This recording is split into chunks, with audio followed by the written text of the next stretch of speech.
It's truly a pleasure to be moderating this panel today.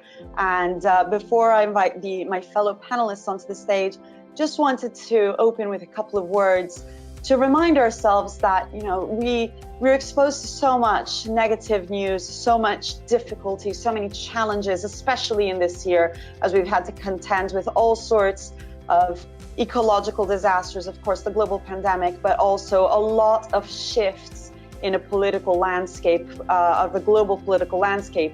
And all of these, of course, have fueled a lot of uncertainty, but also a lot of disruption. And it is no surprise that criminals who are masters of disguise and and benefit from these disruptions have taken advantage of so many of these situations, of this uncertainty, to launch even more sophisticated cyber attacks. And we've seen their innovation really climb to new heights with every single passing week. Of course, it's not all doom and gloom. We have some phenomenal examples of how cybersecurity and how AI specifically is helping and has helped to regain that advantage. And what I'm really looking forward to today is hearing from all of you, from your questions, but from our distinguished panelists, how they've thought through this time of crisis and change, and all of the intuition, the innovative approaches that has allowed them and their teams to really embrace this challenging times, but also to see it as an opportunity for innovation, for bringing new ways of collaborating, for bringing some optimism to the table. So without further ado, I would like to welcome our fellow panelists. Please, if you would like to join me on this virtual stage with your cameras, and introduce yourselves very briefly. So my name is SULTAN MORAISHED. I am the Chief Information Security Officer of the Red Sea Development Company. I have over 15 years of experience in the banking sector, hospitality sector, and currently construction business. And one of the major things that we are actually trying to avoid these days is the increased number of threats due to the coronavirus, because apparently coronavirus increased the appetite to the hackers to stay at home and do more attack patterns to all organizations, and that's something is keeping us awake at night, and that's something we all are keen to understand and to find the automated tools to identify and mitigate if possible. Thank you. Mr. Yasser, how about yourself? Is that in line with your experience as well? Yeah, thank you, Mariana. So my name is YASSER. I'm a Cyber Defense Center Director, working for a Saudi telecom company, STC. Actually, during the pandemic, there is a huge increase of new threats happening to multiple areas that we observe. Firstly, we see there is a lot of increase on the remote access threats. We are taking people from inside the company, let them go to their homes and try to create thousands of access for them. So this is give us more increase on the, for example, brute force attack, from 2FA bypassing attack, and all of that things, denial of service attack. Also, we have a huge problem with the heavy loading on the remote access infrastructure. This is what we actually faced. And also from perspective of updating and batching the system that they are using, because as we know, all of us, that they are distributed everywhere in Saudi Arabia. They are working from home. We have a huge problem with the unreachability of that system, be able to update in the right time. Also that people, they are using this system to do browsing, to do activities out of security boundaries that we have created inside this STC.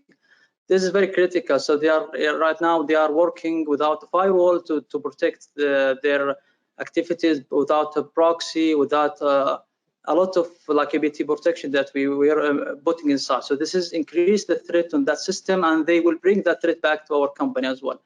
Also, the timeline that they're working in it, actually, because I'm responsible to do detection and response inside the STC, the company, we work in 24/7. Yeah, we are focusing on the from 8 to 5 previously, but currently we are focusing 24/7 because people, they are working in different time manner. They are working from 10 a.m. in the morning and the afternoon, in the evening, all that time. It's increased the possibilities of the threats landscape. And the last thing, I believe the virtual meeting, previously the people, they are doing their exchanging for that confidential information inside the physical room. But currently they are using a lot of virtual meeting tools, such as you all have heard that the Zoom problem and all that things. This also increased the problem of being able to compromise that data during the discussion. So all of these threats give us a challenge that we have to deal with all of them one by one and try to tackle them one by one during the pandemic. That is so true, and thank you for also mentioning these different aspects. I definitely want to come back and explore more about this topic of the confidentiality of those conversations, but of course also thinking of cloud platforms and files that might be shared on those environments. So we'll come back to that. Dr. Erdal, good morning, good afternoon. Good morning. Dr. Erdal Ozkaya, working at Standard Chartered Bank as Regional Chief Information Security Officer, responsible of multiple countries, including Saudi Arabia, UAE. What I do in my free time, honestly, similar to Yasser and Sultan, but more specifically than just talking about the bank. As we all know, the cyber landscape has changed dramatically. We were in a huge change. The world was changing.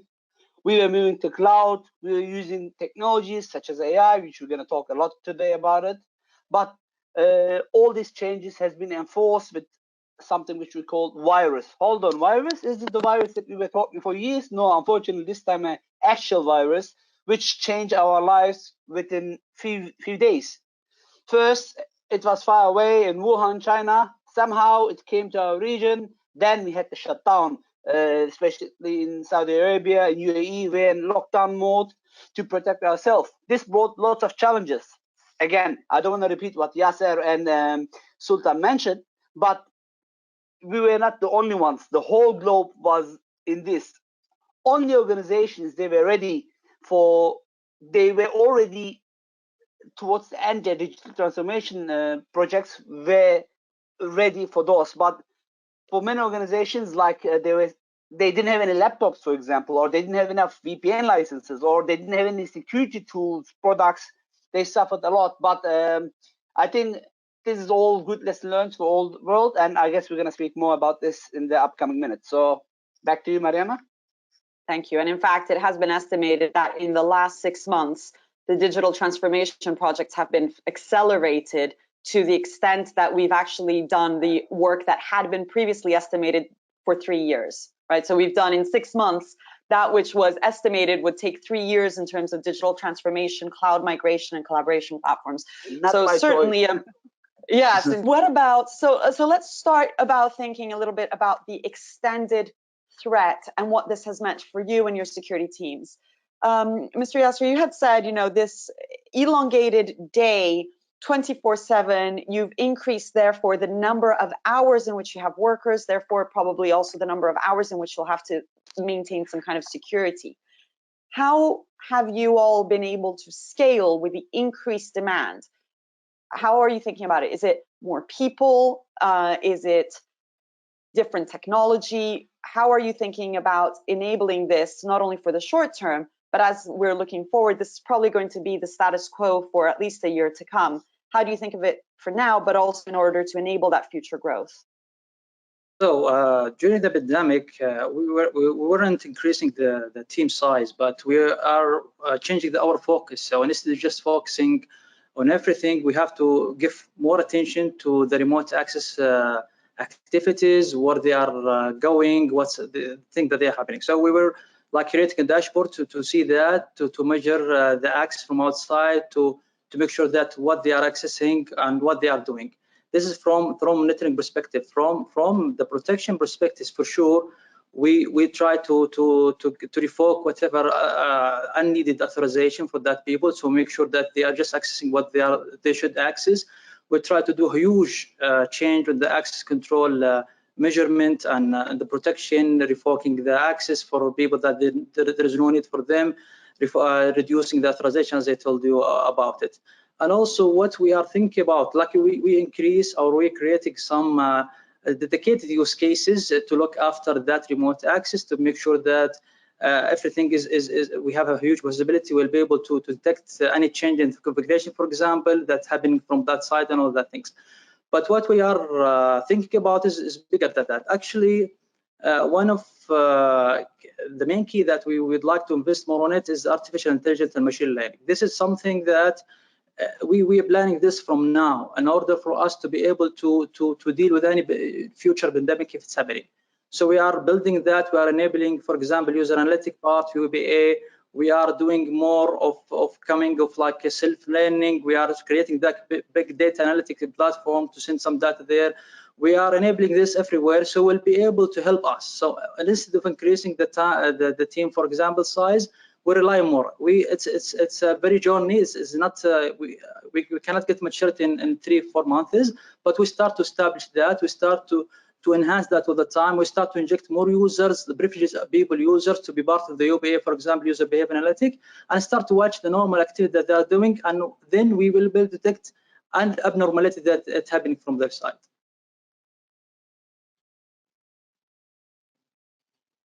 Sultan MORAISHED, how about you and your team? What strategies have you chosen to implement? I'm afraid you're on mute. Honestly, Yasser covered a very important point, which is the remote working and the VPNs and licenses and who's accessing our infrastructure and who's not. That topic was actually the hot topic around the crisis, and that's what's actually also adding to what you said, increase the digital transformation ratio this year. However, there are a lot of other security concerns that was happening within our organizations, and I believe within the critical or national critical organizations. The number of DDoS attacks, the number of threats that comes to our infrastructure increased massively, and it was very difficult to identify which is legit and which is not, due to the high volume and the huge number of or the different timings that they usually attack us. And that's one of the things that we anticipated, and we have done a small assessment within our organizations. We realized that in daily basis we received over 13,600 attack. That's targeting Saudi companies, including our company, and that's a massive number, a huge number that happened to our organization, where it's actually increased the appetite to identify the pattern, identify the root causes, and also try to block them and close them, and also to ensure that you are giving the right intelligence to the system to identify those threats, and which is legit and which is not, using the typical means of defending the organization from those attacks. And you mentioned, just for me to pick up on one thing you've just mentioned, the appetite therefore has increased to find the root cause. Have you found that that has also translated into more support from the senior management and the leadership of the company to enable and empower your team and your team's activities to be?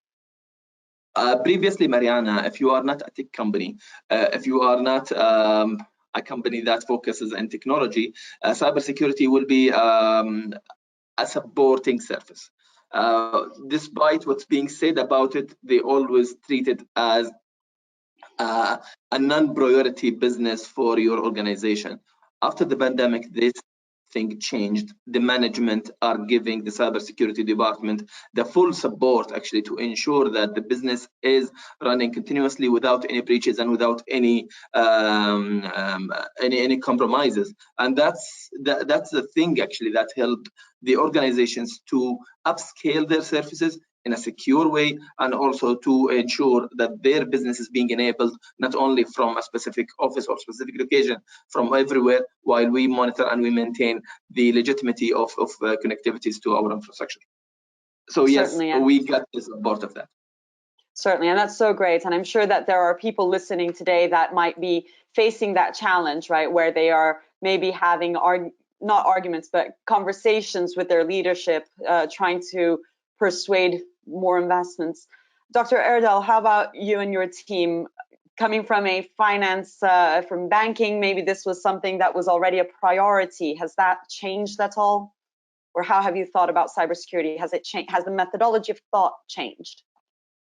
First of all, I want to point up to what you said last.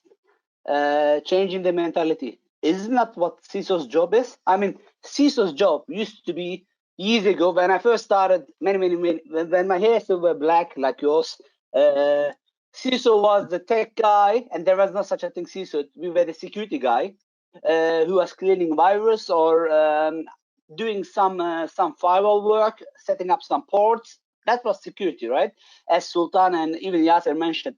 So today, to be a successful CISO, you have to not just know cybersecurity, you have to also understand the business. Yes. It's our job to show what's happening, to understand the business and explain non-techies the risks. As Sultan also mentioned, after this attacks, the boards empowered us even more. That's good to hear, but also sad, because when we look at Saudi Arabia specifically, Aramco, for example, in 2014, they had a big hit, which made Aramco one of the best cybersecurity companies today. I mean, they're not a cybersecurity company, but I used to work for Microsoft. I done consulting there, and I know I'm proud of how they achieved from losing 70% of their computing power to where they are now. And honestly, I don't know if Yasser will gonna remember. I came to even or done as Microsoft to their organization as well. I know what kind of great efforts they're doing. And now being in a bank as CISO, same thing applies to me. So what's happening? You know, we talked about COVID. COVID brought many risks because I used to walk out from my home, you know, get into my car or public transport, depends on who you are, go to the office, pass through the security, swipe my card, go up, sit down in my office, connect to my corporate network, everything is beautiful. I am not just physically secured, also virtually secured, because the corporate network is much more secure than God knows where my users are connecting now. They could be in Starbucks. They could be at home, but the question is for all of you now, when did you change your home's modem's password last time? Or the firmware, when did you update it last time? So what else risk? People started to connect remotely to work. If you have VPN, all good, but people, especially IT teams, they were not able to different. Like, this is my laptop. My work laptop is here, beautiful. It's still on. My eye isn't there. So if I connect to YouTube and my data center from the same laptop, I must be doing something wrong, because as we all know, there are lots of malware advertisement in YouTube, fake advertisements, fake driver pop-ups or whatsoever. So of course, then people came out and they found, you know what? Let's do some mimic cards. Let's do some memory dumping. Let's do some pass the hash attacks and attacked the company. So when we look in the details, it was actually us giving them the opportunity. So back to example which I gave. For example, Shamoon version 1 hit Aramco very bad. But then what they did is they learned from the attack. They studied from the attack, and they, as long as, look, we're all gonna fall. I don't know, Mariana, if you remember when you start walking, but I bet you fall many times. I know Yasser did also. Sultan, no, he had great support. He didn't fall. The more you fall, the better you learned walking. Isn't that what happened also when you start to talk? I mean, I cannot still speak perfect English. We all have our accent, but when we start talking, of course, we were not that fluent. We learned with mistakes, and that's normal as long as we can move forward. And this is what happened with the bank. Yes, I know our group CISO. I'm just the regional CISO, right? Our security teams, they work extremely hard. We have a cyber defense center. Again, I don't want to just talk about the bank, but I know also STC, how they work. I know also other organizations, how they work to protect the environment, because ransomware doesn't rise. It is so easy these days to kidnap your computer and ask for Bitcoins. Okay, is this just happening to me, to Aramco? You know, I keep them. No, it just happened to Garmin. It was on the news. They were demanded to pay $10 million. They were negotiating to $4 million. it's okay. You know, it's okay to get hacked. I don't mind as long as we learn. And sometimes there is, I mean, Sultan mentioned this, sometimes one incident is more valuable than 1,000 advice. I bet we all went to our management many times and saying, you know what, let's do this, otherwise we might get hacked. Yeah, nothing's gonna happen. It's not me saying that. I mean, James Comey, the ex-FBI director, said it. There is two types of organizations. One, they know they've been hacked. Two, they don't. So where are you? All right, it doesn't mean, okay, let's shut down the business. We get hacked. No, but we have to have the assume breach mentality. And we have to utilize the tools which is going to make us more successful. Again, I don't want to take the whole time. I want to also listen to Yasser and Sultan as well. I'm here also to learn. And of course to yourself, Mariana.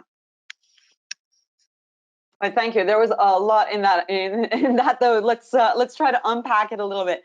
You know, I found one thing though that as a little personal anecdote I want to throw in there is I'm sure us, as everyone who's watching, also serves as tech consultants for our friends and families. So I frequently get calls saying, "Hey, does this click? Is this email legitimate? Can I click on this website? What do you think of this?" And you know, my own father actually has unfortunately fallen victim to ransomware when he clicked on an email that, just by coincidence, he was waiting for a parcel to be shipped internationally. So that was one of those spray and pray attacks that ended up in his inbox, and unfortunately he clicked. And so these are exactly the things that happen. And so it's important to learn from the mistakes, but I think we can also learn from each other's mistakes without having to each of us make them. So in that thought, as we're thinking also about, I heard all of you speak about the user and privilege access management, VPN. How are you thinking in terms of compartmentalizing or limiting that, the usage of VPN or the usage of corporate network? Because of course, as Dr. Erdal, as you were saying, you used to go up through security, you'd sit down in the office, there was a physical barrier, there was a physical parameter, which was the corporation. That's gone. It's absolutely gone. So we think of the VPN as sometimes the replacement of that physical footprint. But now that physical footprint extends into our houses, perhaps, into those shared environments, as you were saying, in the Wi-Fi. How can we, just as a thought exercise, limit a potential breach in this space, or think about, is it a compartmentalization? Is it privilege, user privilege? Is it network segmentation? How should we help our viewers think? Open question, anyone can jump in. All right, I believe start. Sorry, please, please, no, first you, please. Thank you so much. I believe segmentation would or might resolve the problem as of now until things get back to normal, because when you do the segmentation, you can actually specify a specific access for the home users and specify another access for the public network users, whoever is not staying at home and uses a publicly available network. I know that this might be considered as an old-fashioned way of doing it, but if you did not do it, then you have to be careful in what's being connected to your network via the VPN, because connecting to a publicly available network, or sometimes the home shared network, might be a threat to your organization. So when you open the VPN, you are simply opening a connection to non-certified, non-legitimate component that comes to your infrastructure in a basic language. That's something also we have did in our previous organization when we were uncertain of the users that are connecting to the network from their location, if they do not have like a certified or authenticated network to connect to. But I'm also I know that this might be a short-term solution for this problem. So actually, from my side, can I just ask a provocative question? What is short term? Are we talking 2 months, or are we talking 6 months or a year? No, I'm speaking until end of the year, because we are in a pandemic. We are still in a pandemic, Mariana. So no, of course. This is so I'm thinking, you know, if the pandemic then stretches out, how short is short term? I mean, in the grand scheme of the evolution of the world or cybersecurity. Okay, till the end of the year. Sorry, Mr. Yasser, please. Yeah, actually, we have to deal with many places that it's related to that access. Firstly, we have to make sure that we are just giving access for the people they need that access. It's very important to have that, because we don't want to give all. We have in STC more than like 14,000 people. So if you give 14,000 people access, it's not going to help us. It's going to be a huge risk for us. So we have to identify why we have access to you and what reason you need access, and then we have to go through to make sure that that access is protected by two-factor authentication. Make sure that we're not just giving access for people just and then let somebody try to brute force and try to get in.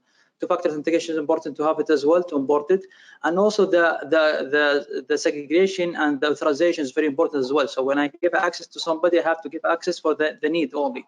So two application is going to be great. Otherwise, I'm not going to give you access for that to limit the impact of people working from outside.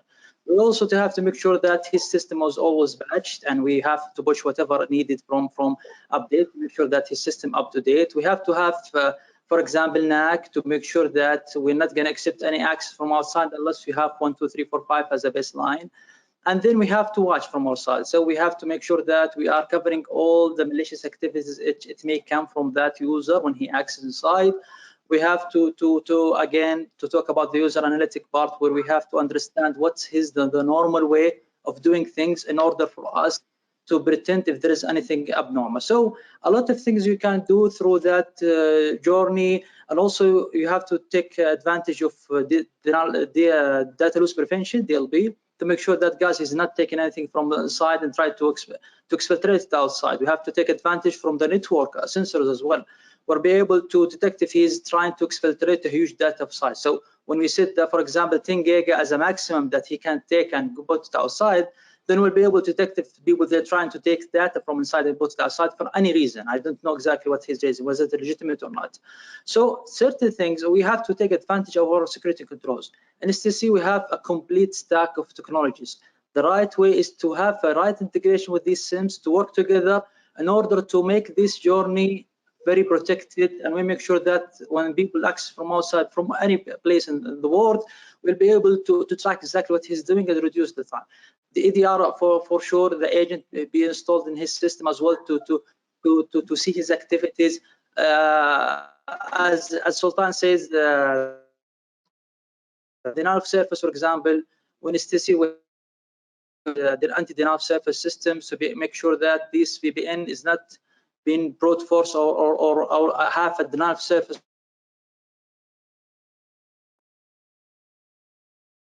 all together as under cybersecurity sectors, work together from different angle, from the angle of threat, from the angle of assessment, from the angle of access control, from where we're talking about the protection and detection, in order to make it very safe. Dr. Erdal, would you like to comment on this? Or I want to add for the gaps which I have, but before I want to also say something like if we get hacked, no problem. We'll learn from our lessons, and hopefully we'll be better. If we lose our job, we will, you know, because we are responsible. We are usually the first in line. It's like the coaches in sports. If you don't become successful, they are the first who get fired. Unfortunately, in cybersecurity, it's the security heads usually who sees first the door. No problem. You can find a new job, but you know, I can make more example, but I'm pretty sure you know what happened in Germany with a ransomware attack, which hit the hospital. A lady who was connected to that machine died. So you can bring your career back, you can bring your money back, you can bring your servers up, but you cannot bring your life back. So cybersecurity is not in a stage that we will talk just about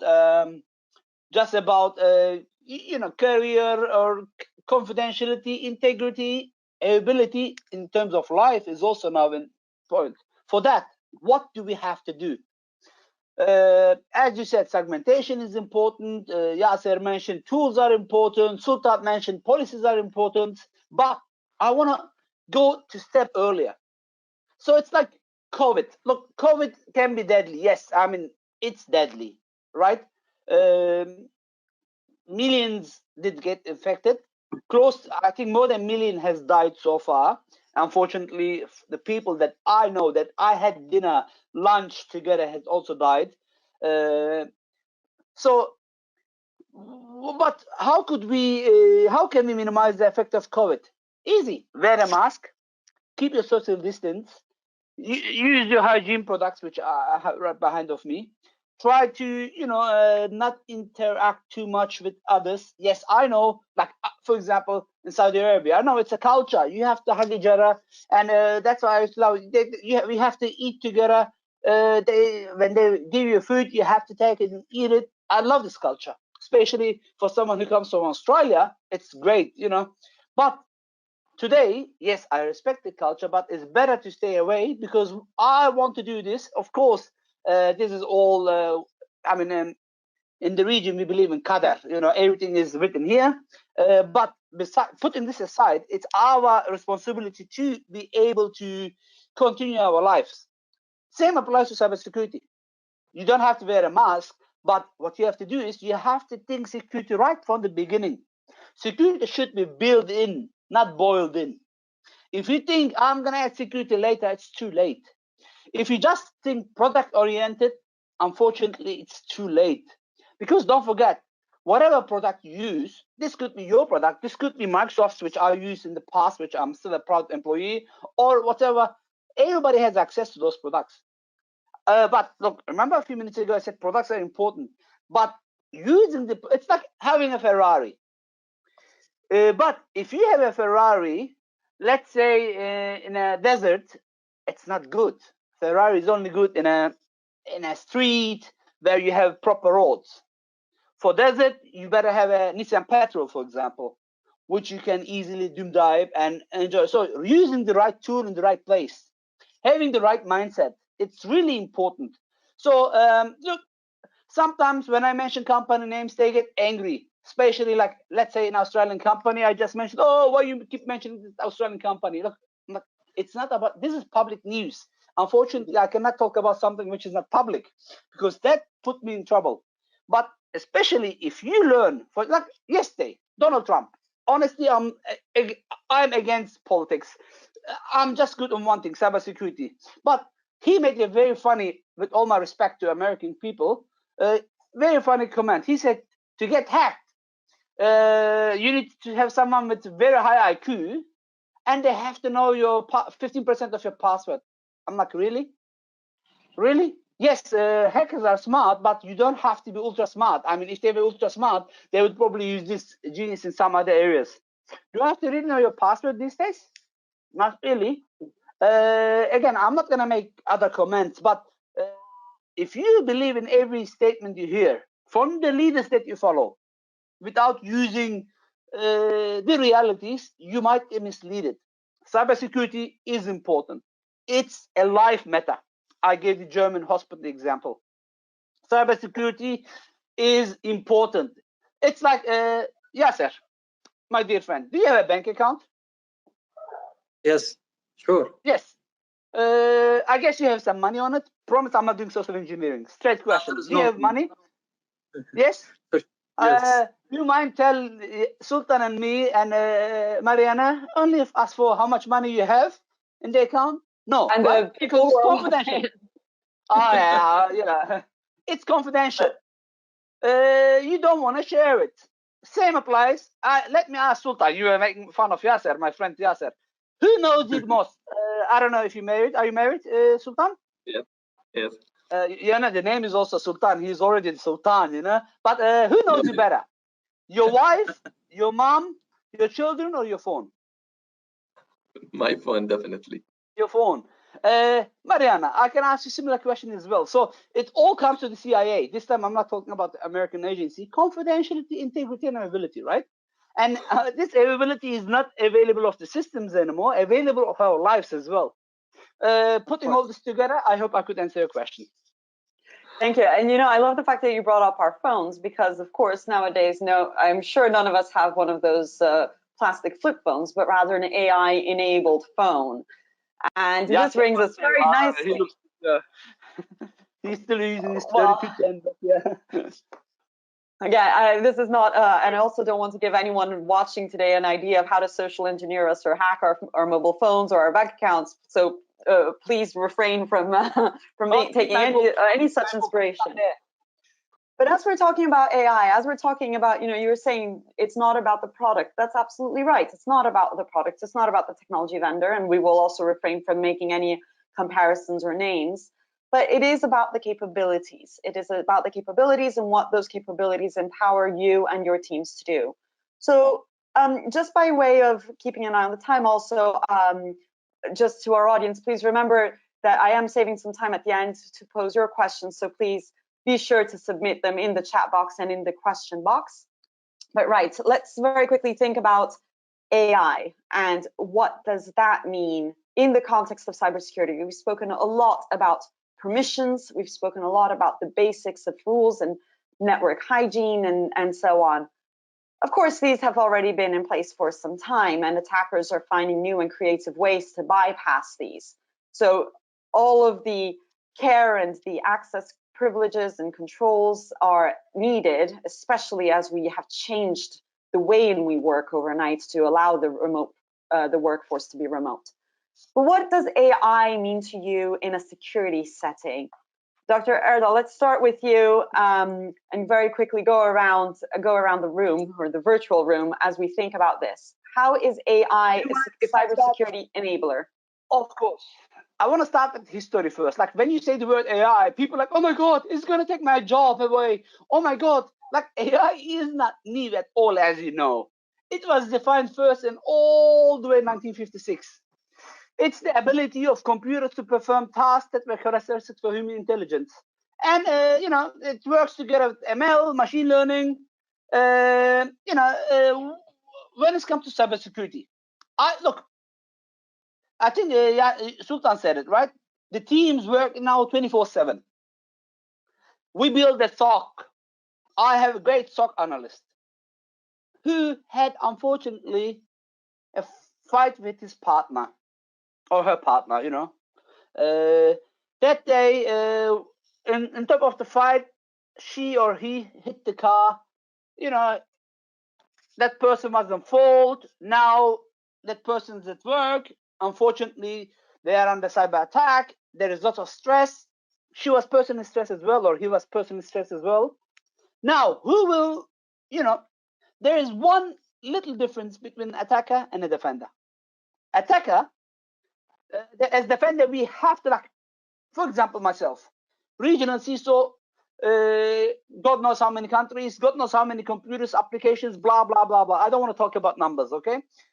Because this can change. But I have so many stuff to defend, STC, or such a big organization, or again, the construction company, such a big organization.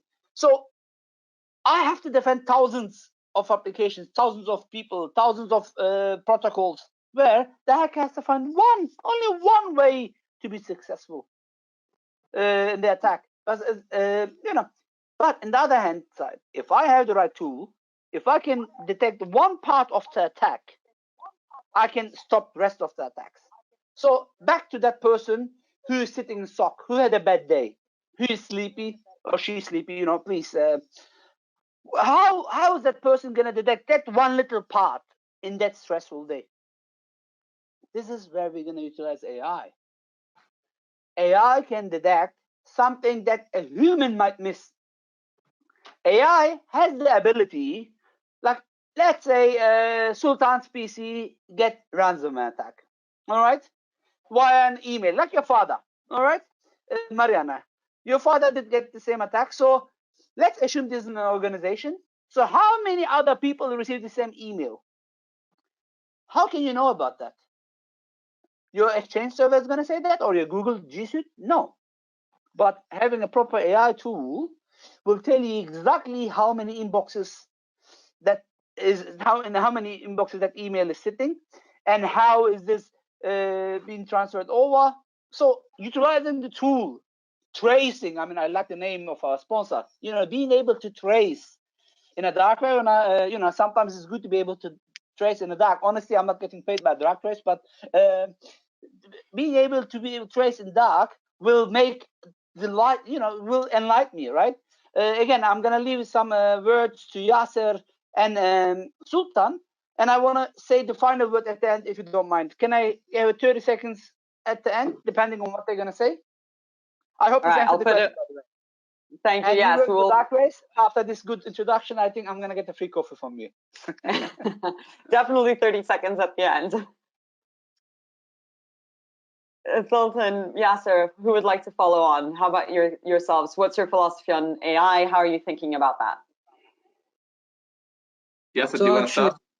Yeah. So before we start to talk about AI, you have to the team, they have to understand the importance of that thing, how that thing can help you to do your work, and then it will gonna reflect to reduce the impact of the business, because this, at the end of the day, we are caring about the business. This is why we are there. So understanding of this, it has to be happening. So for a company like STC, for example, when I first came inside STC, it's a very giant company. It's the biggest telecom company in the Middle East. They have thousands of everything. They have nodes everywhere. They have subsidiaries, more than I think 8 or 9 subsidiaries. We have a telecom companies like Kuwait and Bahrain. Also, it has a subsidiary, and also we have a trusted relationship or trusted network with each other. And also we have a very unique and specific technology that you shouldn't see it in other places. We have 4G, we have 3G, we have packet core, we have a lot of systems related to the telecom side. In order to be able to do that by yourself, by the team, you have to bring more than 100 people to do the detection and response. You have to bring various experience. We have to bring people from the signaling, from the telecom, from the IT, from the application, all that things. This is going to be huge. We cannot handle this. So firstly, when I came inside, I just work with the management to show them that problem that we are facing and how we can fix it. Fix it is to rely on use the support of the artificial intelligence and machine learning. And suddenly they support me. Why? Because TC have a very great machine learning. They have done that a lot in the business. So it was very easy for them to adopt. And then we changed that. It has to be understand the importance. We cannot live without it if you want to deliver very high quality. And also we have to build the right structure, process, technology people in order to do that. It shouldn't be a very supportive function. It's a mandatory function. I have this function in our structure, in our cyber defense center, and we're empowering a lot of related to that. So we'll be able, by using AI, to deal with all challenges that I have talked to you about it without with just helping from the machine. So machine, it will learn everything related to STC, from the traffic, from the size, from the people, from the managed service that are accessing us from everywhere in the world, from the connection between us and subsidiaries to understand what it should be, what it shouldn't be, and then we'll be able to help us to do auto detection. I can send a lot of artifacts to help me, because at the end of the day I cannot cover everything. It has to be risk oriented. I cannot cover all the laptops, all the server everywhere. I just have to cover the most critical systems, and the rest I will leave it for the AI to help me to do that. So this is the way, understand the importance and put the right structure for that in order. And when you have a structure, you have a budget and you have a project and you have KPI and you have also maturity on that part to reflect. So AI today is a part of our strategy. This is very important, and people, they are watching our maturity in that part. People, they are accelerating this in order to achieve our strategy, because it's a part of our maturity at the end of the day. No, what I absolutely love is what you said also in terms of that mathematical calculation of how many people would it take for you to bring in. And apart from the fact that it's potentially not business, it's not sustainable from a business point of view to have that ever-growing level of humans being hired, there's actually a shortage in the skills gap, which is also addressed. So I think the fear of AI is coming to take away our jobs is, I think that just in that mathematical equation, we have seen that it doesn't quite work out. So I love how you've set that up. Sultan, how about yourself? I think we have just a few minutes before I'm going to open it up to questions that I've seen come in, one that I want to address, and then we'll start thinking about wrapping up. But please, your thoughts. Just to add, thank you, Mariana. Just to add to what Yasser and Dr. Erdal mentioned, and to have the corporate flavor of what they said, I can actually say now that no enterprise none of the enterprises are able to detect breaches attempts those days without the use of AI. And all of them, if they did not yet do that, increase the budget of the AI for cybersecurity to ensure that the cybersecurity tools are well educated to anticipate and prevent the company from the zero-day attacks, not only in the normal field, but for everything. I used to work in a banking industry, so for fraud detection, we used to use the AI to identify if those, if the credit card attempts are legit or not. They used to study the user behavior, the user locations. If the user is using a credit card in Saudi Arabia today, and tomorrow it's being used in US, is this legitimate or not? The machine learns how the user behaves, and they anticipate all the misbehaviors where they alert you to mitigate a threat and a fraud before it happens. Not only for the fraud detections, for the malware detection as well. It understands the prototypes. It understands the nature of the malware, and also prevent the company from getting it. And you name it, for everything. And one of the beauties that the AI provides to you, it's not replacing you, as Dr. Erdal said. It is actually empowering you and ensuring that whatever you do is being done with efficiency. So whatever anticipations that you have is being done with legitimacy. So you have it to empower you. You have it to strengthen your case rather than having it to replace you or replace the individuals who's managing it. Exactly. Absolutely love that. And would it be fair for me then to summarize your opening sentence with, and I think I got this right, it is not possible to detect that breach without AI? I can't, from my point of view, I do not have the courage to say that we can do it without the AI, because we have experienced that over the last 2 years. I'm not sure about others. Yeah, no, I absolutely love it. So I'm not going to, let's remember, please, this is a confidential forum, and it's not absolutely where we will be extracting any type of marketing claims or taglines of any sort. But I do think it's so important to think about that AI capability, and exactly as you said, that evolution also of the use cases throughout fraud detection, banking, and all of these different applications. I'm going to take advantage, Dr. Erdal, just before I pass it back to you and the promised 30 seconds, I received a question here from Mr. Rob, who is curious if we're not afraid that everyone will then be too dependent on all of this technology and their awareness. I think I would like to summarize this one by pointing out, and I'd be curious to hear your points, but I think the technology is really become an enabler. And over the years, we have seen how that enablement has shifted to satisfy the needs and the most pressing requirements. I can't remember who said, I believe Sultan, it was you who said you've got 13,000 attacks against your company. Was it per day, per week? That's companies around Saudi Arabia, but we are included into that. Right, so 13,000 attacks. Remember the number. Right. Okay. So too many zeros for me to even get it straight on the same event, but definitely something that humans alone can't contend with. So the importance of AI, the importance of technology, the importance of the awareness of the leadership towards the cyber risks. It's. I think it is clear that considering that the environment we live in is so pervasively technologically enabled, that we have to embrace technology in order to, well, first of all, keep up, but secondly, regain the advantage so that we have a strategic defense philosophy that is able to keep up with the threat side. We have time just for one more question, and I wanted to sort of wrap up. But before we do that, Dr. Erdal, your 30 seconds on the clock. Otherwise, I was just going to hijack the session. No, just joking. We have to look with everything that we interact. We have to always think how this can be hacked. Please don't forget. Yes, AI was supposed to get our jobs away. Hold on, this was the cloud, right? Sorry, I mixed the cloud. Remember when cloud first came in? Oh, cloud is going to take our jobs away. But one thing which we have to keep in mind, yes, AI is good. yes, we should depend on AI, but don't forget, the tools can be used also by hackers. Do you remember Microsoft Twitter, AI, ML learning, which hackers learned over Twitter how to mislead AI? So back to the question which they asked you earlier, it's really important to work with right partners, right tools, but it's like, again, I'm driving a Mercedes-Benz AMG. It can drive itself. It has all this extra buttons to stop itself, but like all Tesla, it can drive itself, but it's still, you better not depend fully on your car.